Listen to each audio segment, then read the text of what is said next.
This podcast is brought to you by the School of Advanced Study, University of London. Messieurs, dames, bonsoir. Je suis très content d'être votre conférencier pour cette séance du séminaire franco-britannique d'histoire. Et je tiens à remercier Jean-François et ses collègues d'avoir pensé à moi lorsqu'ils ont mis sur pied le programme de cette année. Le texte de ma communication est disponible. En fait, il a été diffusé à l'avance, je pense. C'est bien ça? Vous verrez que le texte est rédigé en anglais, mais j'ai l'intention d'en donner le résumé en français.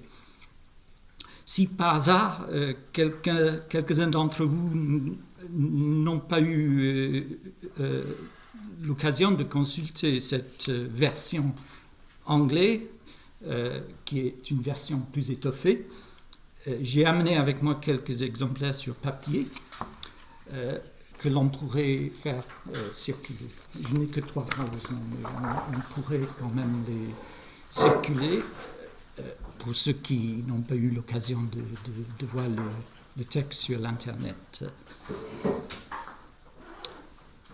Eh bien, je voudrais commencer mon exposé avec quelques mots d'explication sur mon cursus, c'est-à-dire mon parcours en tant que chercheur et enseignant. Cela vous permettra, j'espère, à mieux comprendre comment je suis arrivé à m'intéresser à la circulation des savoirs en milieu rural. Comme vous pouvez constater en regardant de près mon texte, je suis surtout historien de la Révolution française. Comme presque tous les historiens britanniques de ma génération qui s'occupent de l'histoire de la France au XVIIIe siècle, j'avais fait mon apprentissage en la matière au séminaire de Richard Cobb à Oxford dans les années 1960-70. Nous étions nombreux à l'époque, une dizaine, peut-être une douzaine, et nous avons tous maintenant 60 ans passés. Cobb était spécialiste de la tourmente révolutionnaire dans les grandes villes. Il connaissait peu l'histoire des campagnes, et je crois avoir raison de dire que j'ai été le seul parmi ses élèves à avoir choisi l'orientation histoire des campagnes en révolution. La thèse que j'ai soutenue en 1976 a traité le déroulement de la terreur dans le département de l'Aveyron. Mais c'est plutôt grâce à une monographie qui a été publiée par la suite que j'ai pu aborder les enjeux de l'histoire agraire tels que nous les entendons aujourd'hui.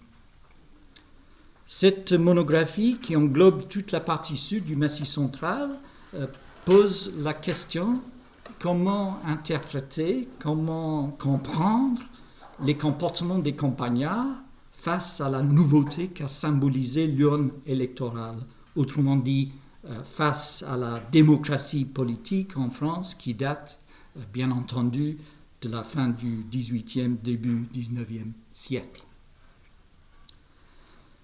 C'est à partir de cette période de ma vie professionnelle, nous sommes dans les années 1980, que je commence vraiment à m'interroger sur les problèmes, sur les défis de la diffusion et de la transmission, soit des mots d'ordre des partis politiques, soit des informations en général, envers des populations dont l'acculturation avait peu de commun avec celle des gens dits savants. C'est par le biais des débats sur l'apprentissage de la citoyenneté, donc, que j'ai pu m'initier à l'étude des échanges culturels, des modes de représentation, voire des pratiques symboliques des sociétés perçues à une grande échelle. En 1995, dans un livre sur les origines de la Révolution française qui voulait mettre l'accent sur les modernités de l'Ancien Régime, je me suis lancé dans l'analyse des regards croisés franco-britanniques et franco-américains. Il s'agit bien entendu de mettre en valeur les mouvements d'influence réciproque en ce qui concerne les cultures politiques des trois pays. Par contre, ce n'est qu'à la fin des années 90 que je commence à m'intéresser à la circulation des savoirs techniques. J'ai trouvé, tout près de là où j'habite, à Birmingham, un fonds d'archives d'une valeur inestimable pour les chercheurs comme moi, qui ont du mal à concevoir l'histoire économique de la Grande-Bretagne à l'aube de la révolution industrielle, en dehors des grands courants de l'histoire de l'Europe.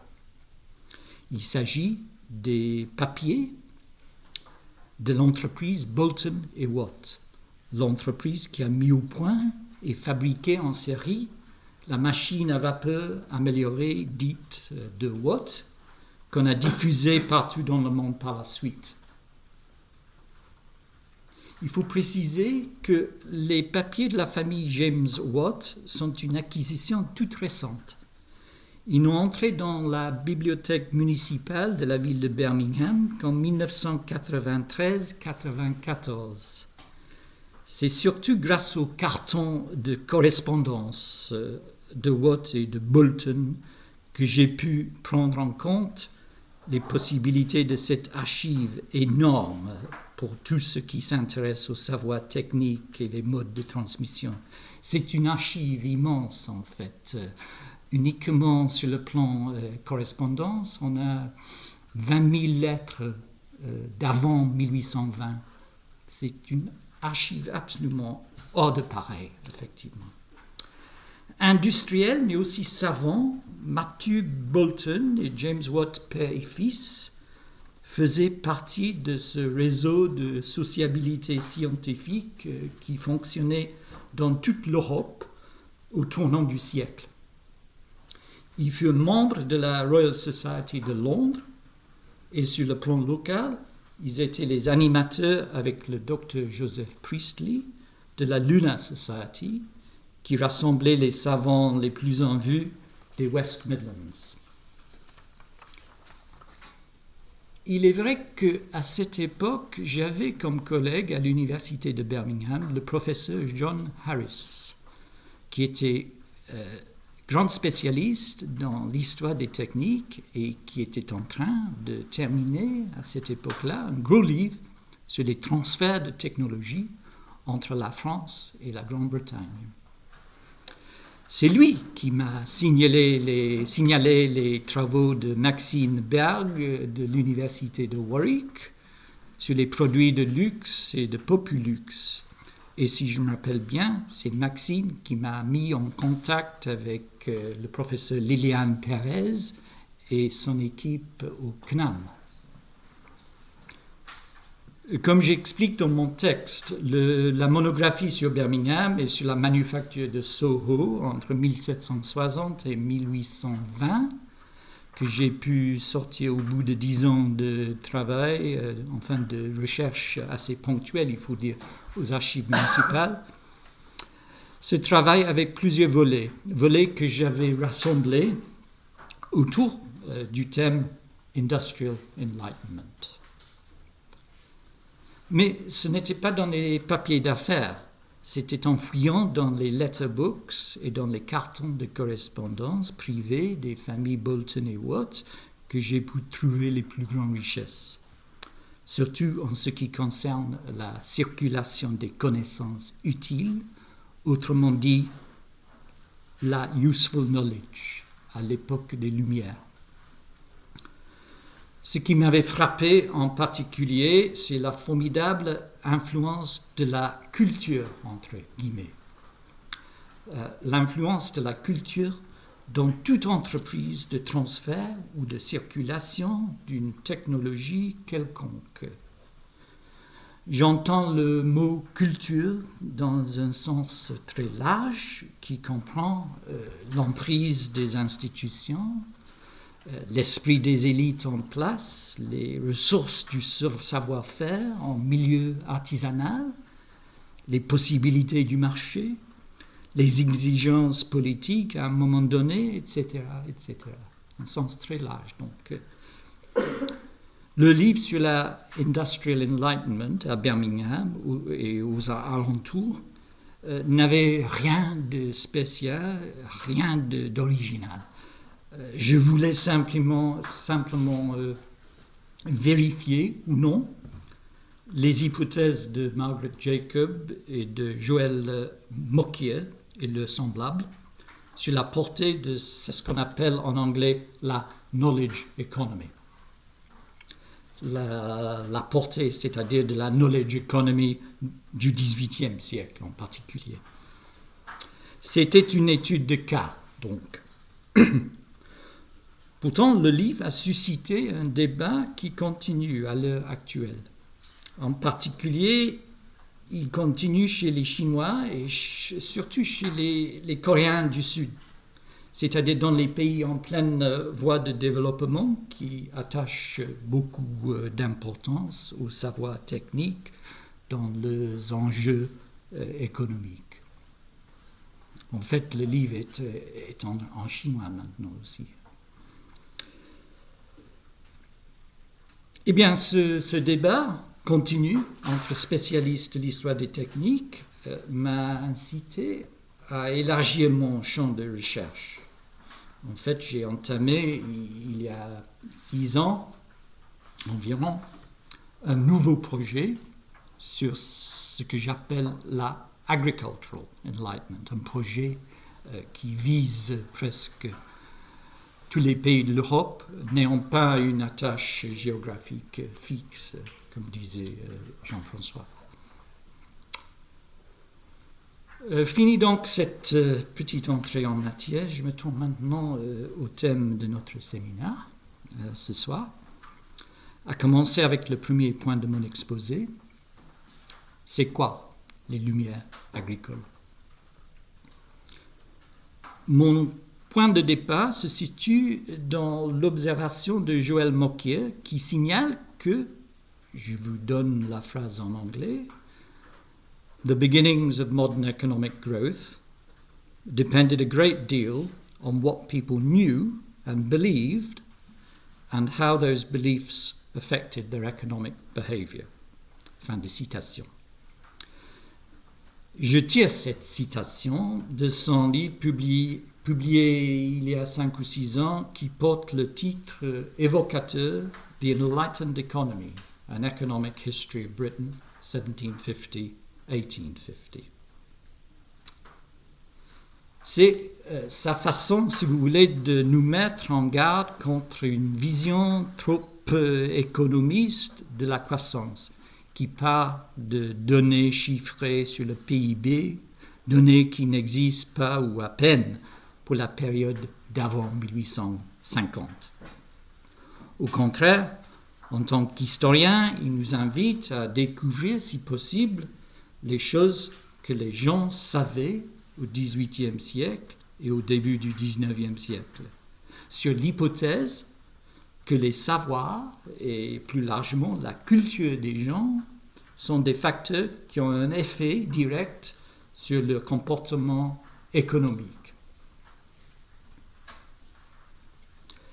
Je me suis donné la tâche de mettre cette hypothèse à l'épreuve, tout en la tournant vers l'économie rurale. Pour moi donc, la Agricultural Enlightenment, entre guillemets, est à la fois un constat et une question. On constate que le volume d'écrits, et on peut supposer de connaissances en matière agricole, a beaucoup augmenté au cours du XVIIIe siècle. On constate que les moyens de diffusion à la disposition des gens ont nettement amélioré également. Mais on se pose la question, est-ce que cette masse de savoir acquis au fur et à mesure a eu un impact sur les pratiques agricoles, les pratiques quotidiennes agricoles, c'est-à-dire? On pourrait très bien objecter, et il existe pas mal d'historiens économiques qui le font, qu'en réalité, c'est le marché qui règle tout et non l'offre. D'autant plus que dans la deuxième moitié du XVIIIe siècle, nous entrons dans une période de croissance démographique, époque où le taux d'urbanisation dans l'Europe est en hausse.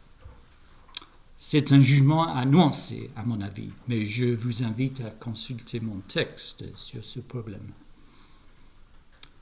D'autres historiens, surtout les historiens ruralistes français, n'aiment pas trop cette tendance à mettre l'accent sur l'offre des savoirs agricoles. Pour eux, l'accessibilité des savoirs présentés sous une forme de traité ou de manuel d'agriculture est fort douteuse, car de simples cultivateurs, voire de gros fermiers, lisent peu. Ils préfèrent le schéma que je nomme dans mon texte Farm Gate Transmission, entre guillemets, Farm Gate Transmission, c'est-à-dire des petits pas vers une modernisation des campagnes, composée d'échanges entre voisins, par exemple, de tâtonnements, d'expériences à petite échelle, plus ou moins réussies, ce genre de choses.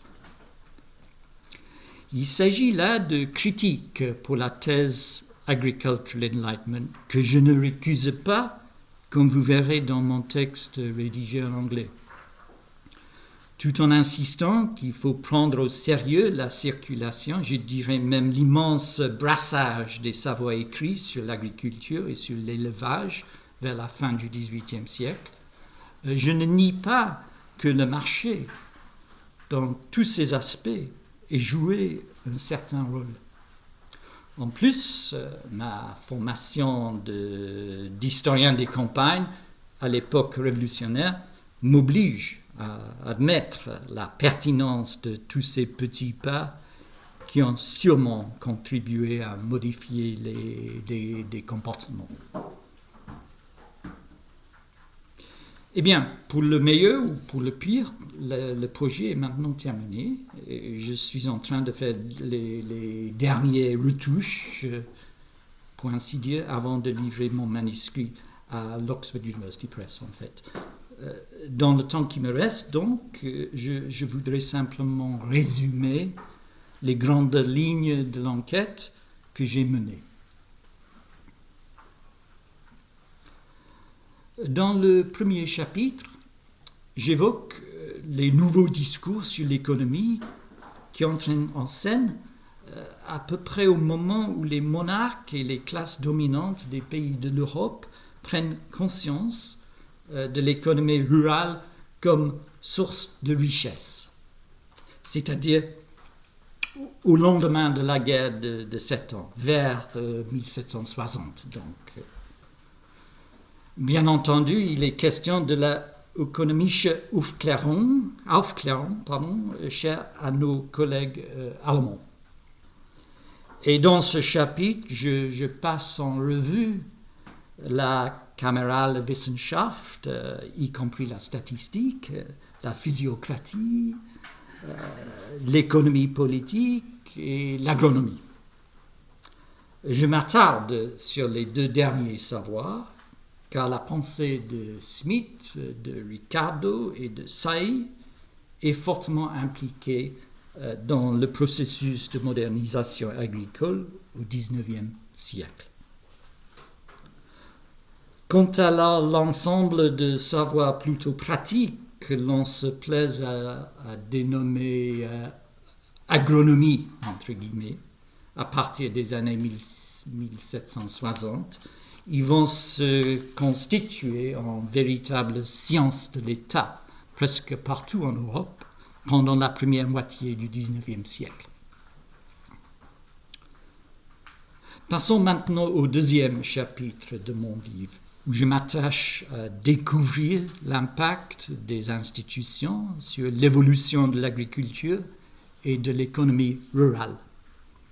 Dans ce chapitre, je mets l'accent sur le pouvoir politique, car il est évident qu'un réexamen du rôle de l'agriculture dans le système mercantiliste se produit à partir de 1760 environ. On commence a ciblé les campagnards comme détenteurs d'une source de richesse agricole que l'État veut libérer et tourner à son avantage. D'où la série de réformes agraires promulguées dans un grand nombre d'États dans les années 1760, 70 et 80. Il est vrai que la crise fiscale qui sévissait au lendemain de la guerre de 7 ans compte pour beaucoup dans cette politique aussi. Le programme de réforme agraire nous est bien connu parce qu'il est préconisé dans la littérature sur l'économie et sur l'agriculture de l'époque des Lumières. Il s'agit, pour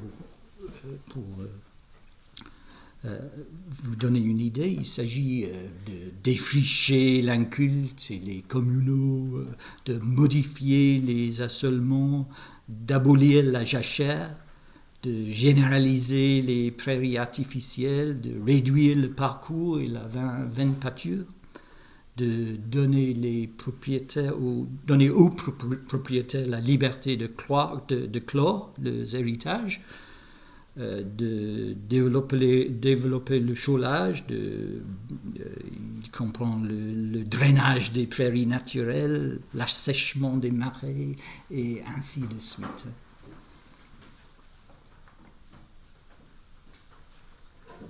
Dans le 3e chapitre de mon ouvrage, je rassemble toutes les données qui nous permettent de calculer l'offre, c'est-à-dire la supply, la production des imprimés traitant les diverses activités de l'économie rurale.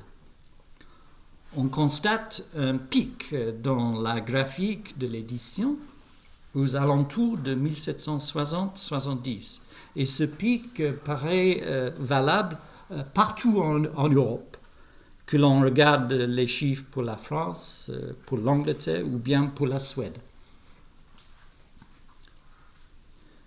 Mais qu'est-ce que cela nous dit, en fait? Que les travaux sur l'agriculture auraient augmenté, qu'il existait des maisons d'édition à Paris, à Leipzig ou à Berne ou à Zurich qui auraient spécialisé dans la traduction de textes agricoles anglais et français en allemand. Il faut reconnaître que l'offre ne traduit pas forcément en une circulation plus intense de savoir utile.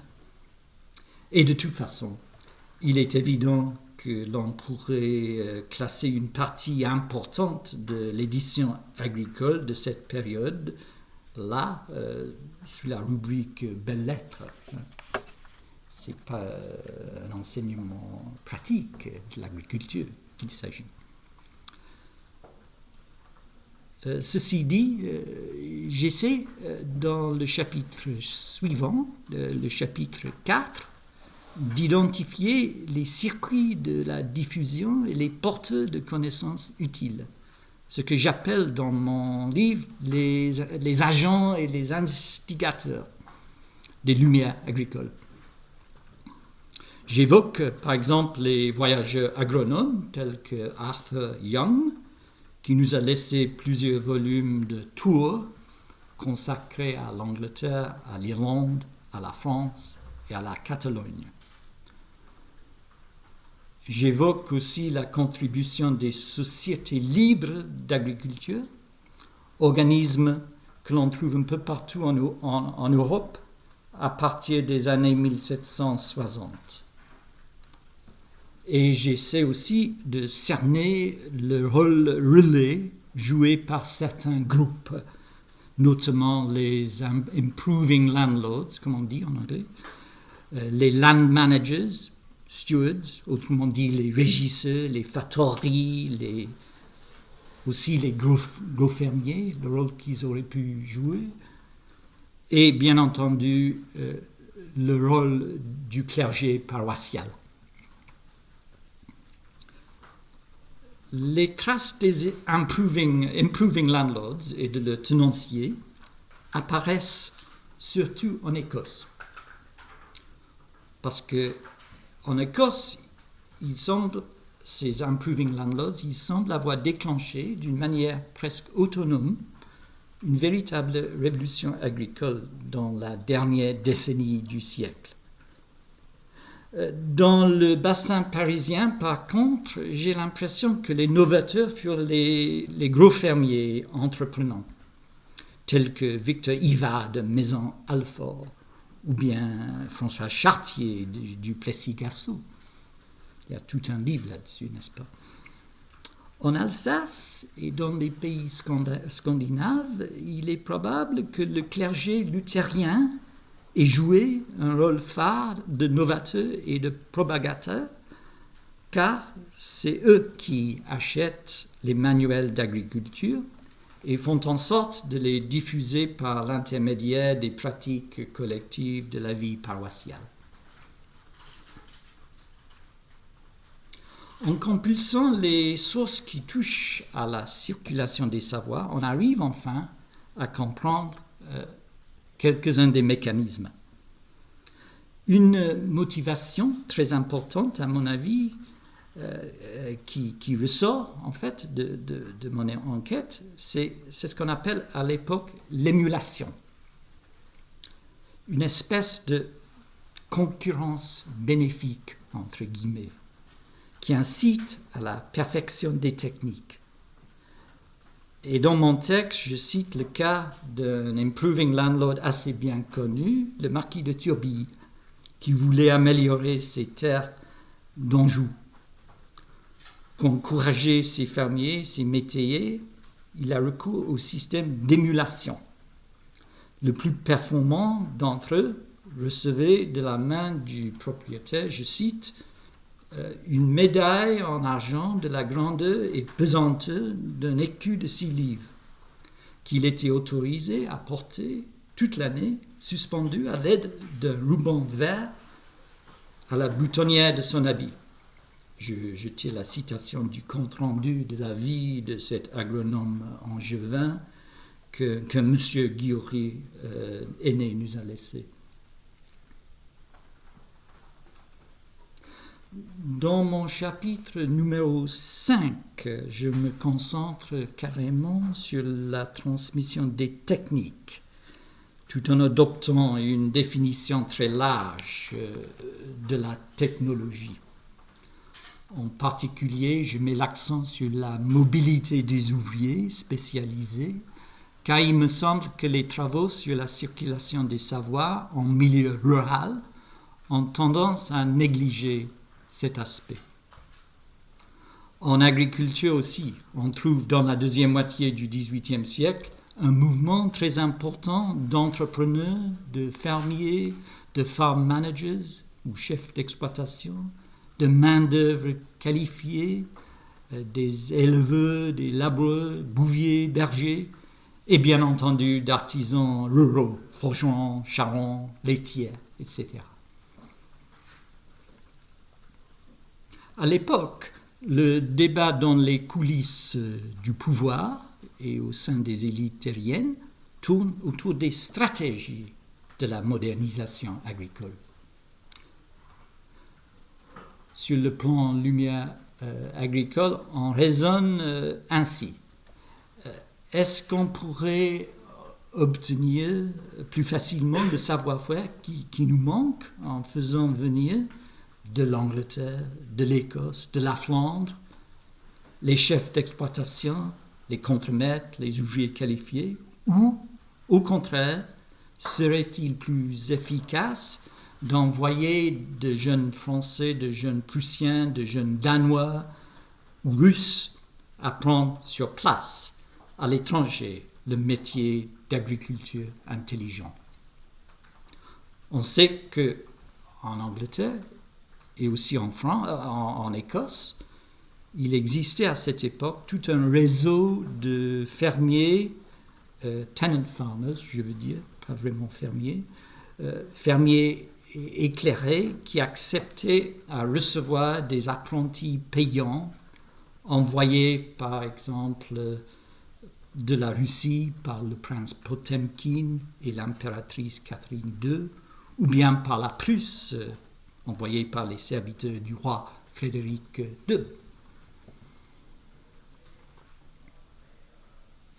Je m'adresse aux questions qui intéressent au premier chef les économistes et les historiens ruralistes dans mon chapitre 6, c'est-à-dire les rendements, les enclosures, la productivité du travail agricole et la polémique autour de la rentabilité ou non de la petite culture.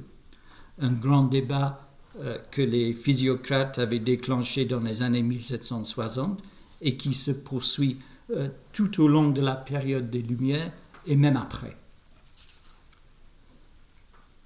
En général, mes recherches mènent à la conclusion qu'il est difficile de démontrer d'une manière satisfaisante l'articulation, production, diffusion, adoption d'un savoir ou bien d'un savoir-faire.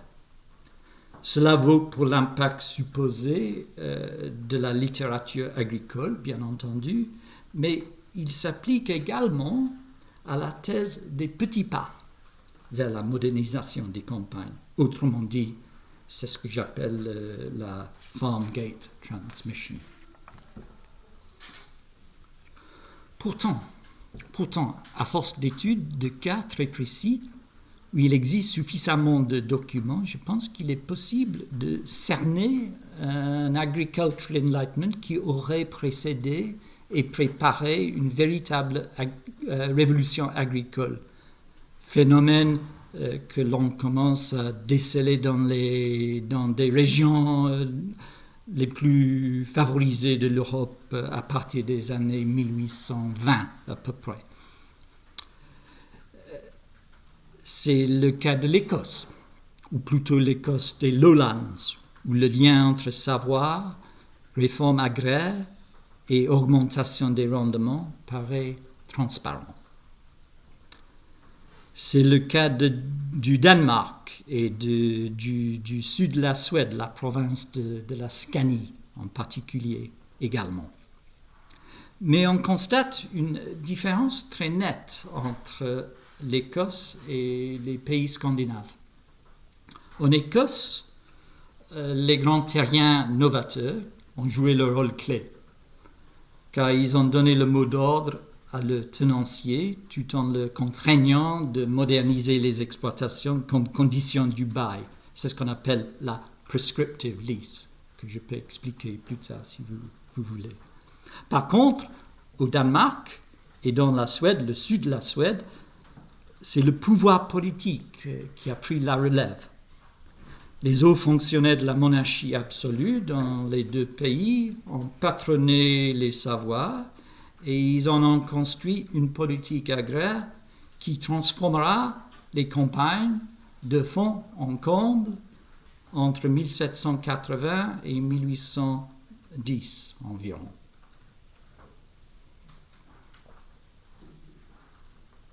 Dans le chapitre 7 de mon ouvrage, je me plonge dans les sciences. Et c'est la construction d'une chimie agricole que je cible en particulier. Il est évident, à partir des années 1820, que la Agricultural Enlightenment, telle que je l'ai définie, tire à sa fin. On constate que les savoirs dits encyclopédiques ou universels, ramassés un peu au hasard, n'ont plus un rôle à jouer dans l'avenir agricole des pays de l'Europe. Les agronomes et les ingénieurs ruraux remplacent les amateurs qui se plaisent à rédiger des traités et des manuels du fond de leur cabinet de lecture. Et remplacent aussi les grands propriétaires qui voulaient mettre en valeur le titre d'homme éclairé en établissant des fermes modèles.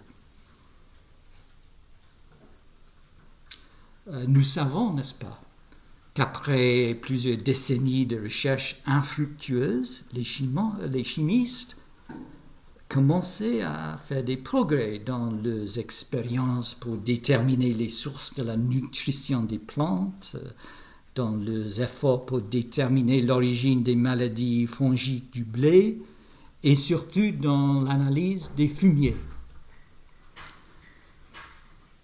Les cultivateurs, eux, sont en général assez méfiants de ces spécialistes revêtus de l'autorité des sciences.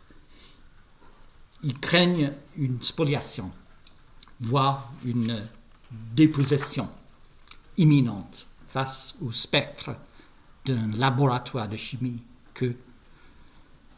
qui, je cite, menace d'envahir, selon Thiebaut de Bernot, le domaine du premier des arts.